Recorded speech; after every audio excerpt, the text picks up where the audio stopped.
Hey guys, so nahanap na namin yung low tabby shoes. Para masukat niya kasi. Anong size to? 7. Walang red. May red din doon. So wala na silang 8 guys. Size 8 kasi to si Chin. And ito na lang yung kulay. Wala na yung red. May flats doon, yung sandals. Tapos meron din dito yung normal. Hey guys, so ito yung cost bag na gustong gusto ko. And I think it's 7K. 7, hindi pala ito yun. Malaki pala to. Hindi pala ito yun.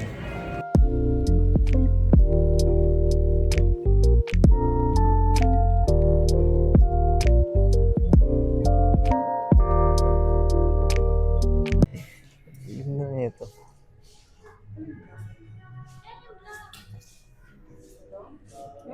Oh, let's go. Naangas. Meron silang sporting beach. This is 7,000 SRP. Alam ko, 7,000 SRP. Tama. So, meron pa silang tatlong sizes. I mean, meron pa silang tatlong colors. And then, meron pa sila ng gusto. Gusto ko din na Adidas Japan. And a blue colorway, no? Tokyo. Hey guys, so I saw something dito. Sa Bershka. Masyado ako binabudol. Selvage ba to? Hindi siya selvage, pero hard denim siya. Pa yan. Sabi ko magtitipid ako, guys. Bakit nagpapakita yung mga ganito shorts? Ano, parang hard denim pleated shorts. Shorts nga siya eh. Pwede ko to bilhin for my upcoming trip. Wait lang, susukat tayo na to. So, I just found this, Timberland's boat shoes dupe. Joke lang. Hey guys, nandito tayo sa Bershka ngayon. And medyo mahina lang yung mic. Hello? Dinig ba ako? Ito yung Bershka, what do you call this? Basta parang Japanese denim shorts. And ang ganda.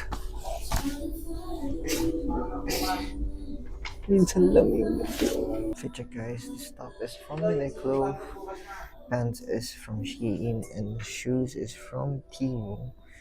And yung Crinkle Cage shoes. Hey guys, ito yung fitting niya. Like, what the heck? Pati sa likod pala may pleats. What the heck? Bro.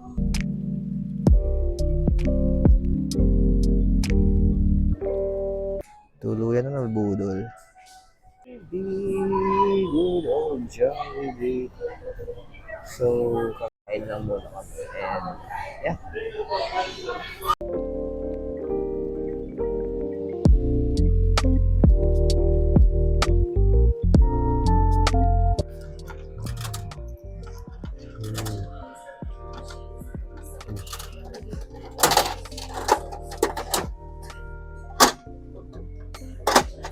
Nice! Ghost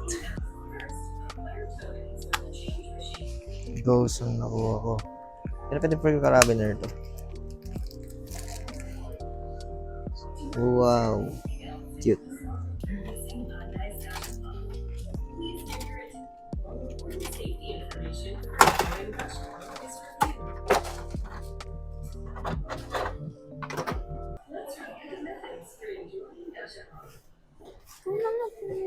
Tingin nga.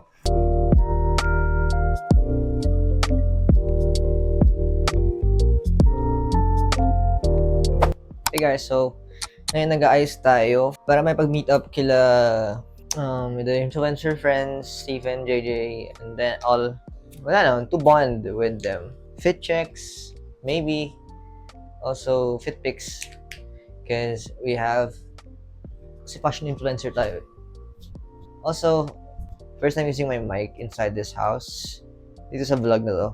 So, I'm trying out 30 FPS pala If you guys are wondering, tinatry ko kasi kung ano yung mas better for cinematic look. This is in 30 FPS and yeah, let me know what you think.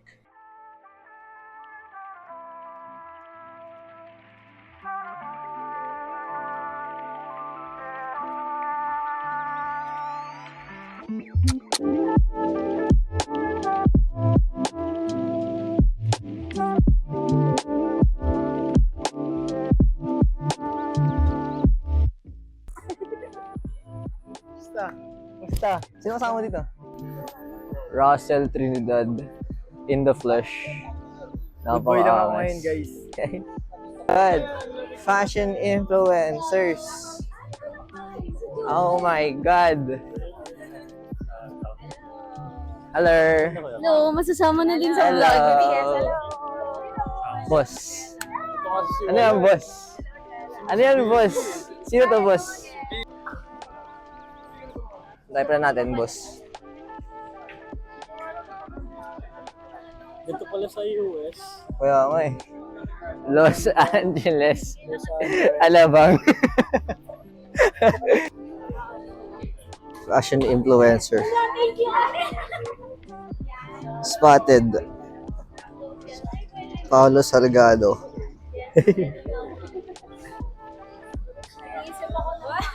May meetup pala dito. Nag-CR lang ako pagbalik ko. Hello. Lahat ng TikTok boys.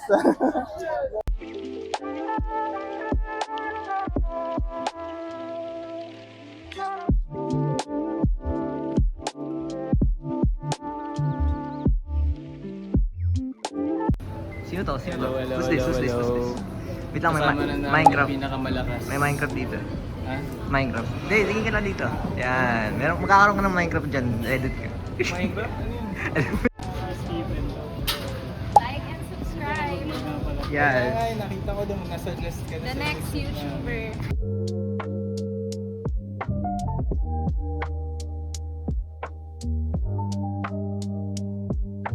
Ordered a nice latte.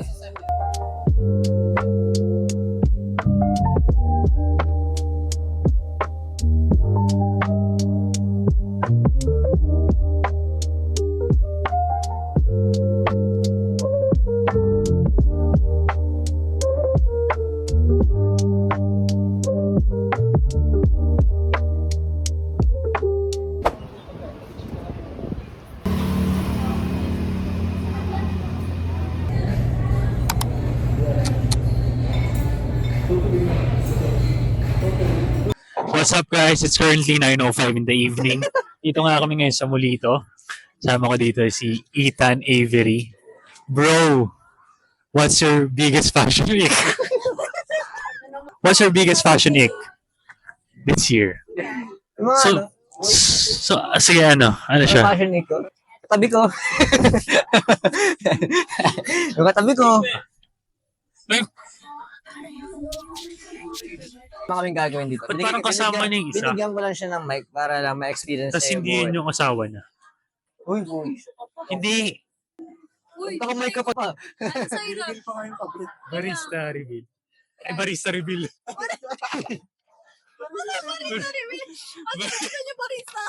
Barista drink.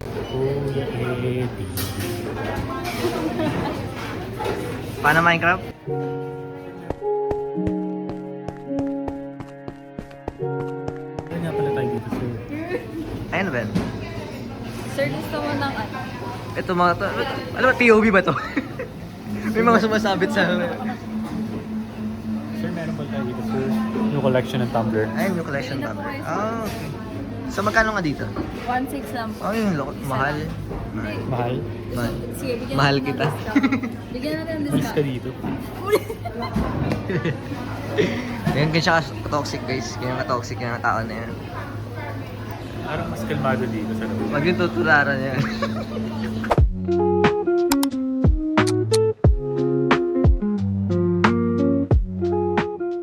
Guys, so dito kami sa Mossberg. Mossberg. And kakain lang kami just to fuel up before the appointment. Kasi mamaya 5:30. So time check is 3:37 p.m. And kakain muna kami. I'll see you guys in Remedy Skin later.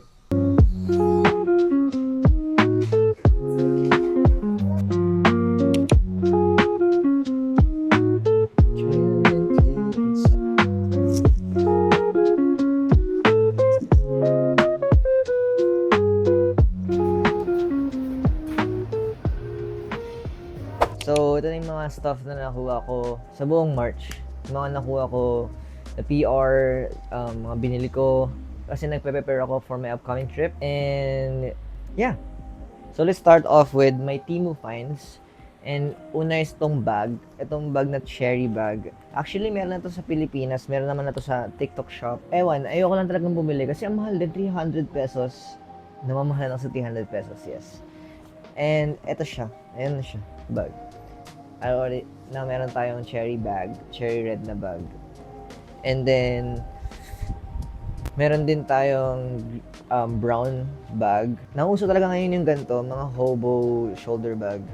Kasi, ang spacious niya and versatile for men and women. And kasama sa Temu finds ko is itong cap. Ang ganda niya. We'll use this on my upcoming trip. Hard Rock yung nakalagay. Parang vintagey vibe. Ito, polo. Ang ganda kasi, diba pag sinabi natin Temu, parang ang pangit nung quality and all.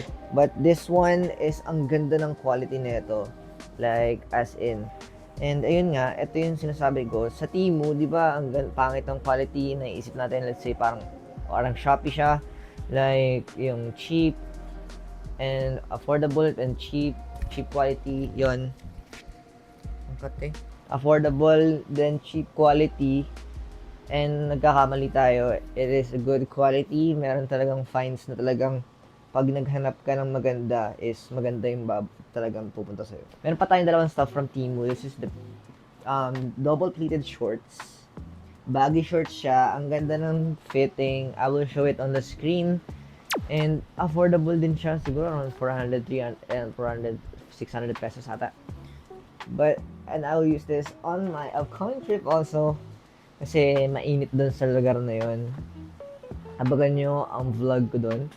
And lastly, from Temu is a shoe. This is the Crickle Cage hiking shoe. Ayan yung itsura niya. Actually, nasuot ko na siya kaya madumi na ilalim sa isang outfit. And nakita nyo na yan dito pala, nakita nyo na sa video, nakita nyo na sa vlog na sobrang ganda rin talaga ng itsura sa outfit. I have here 3 pieces of Grandeur shoes. And first time nila akong padalahan kasi may bago silang collection. And the first one is a boot. Ang ganda ng boot. Yung boot na to is hindi basta-basta yung gawa. Ang ganda rin yung ilalim, yung outsole. My only main problem sa mga shoes na Marikina made and locally made dito sa Pilipinas is nagkukulay siya. Yung sahig ko, nung tinry on ko to, nagkaroon na parang yung slash ng black paint. Yun yung lang yung ayaw ko sa mga ganito. But overall, the fitting, the cushioning, the comfiness, and the build quality, ang ganda. Ito yung two-tone loafers nila. Ang ganda talaga yung two-tone loafers nila. I mean, I think this is the best piece dito sa collection. Yung silhouette is parang Haruta Arvin's, which is meron ako nun. And wala tayong masabi. This is a locally made shoe, Marikina made. I think the two-tone and the stitching is really good. And yung under talaga, yung ilalim na to, leather.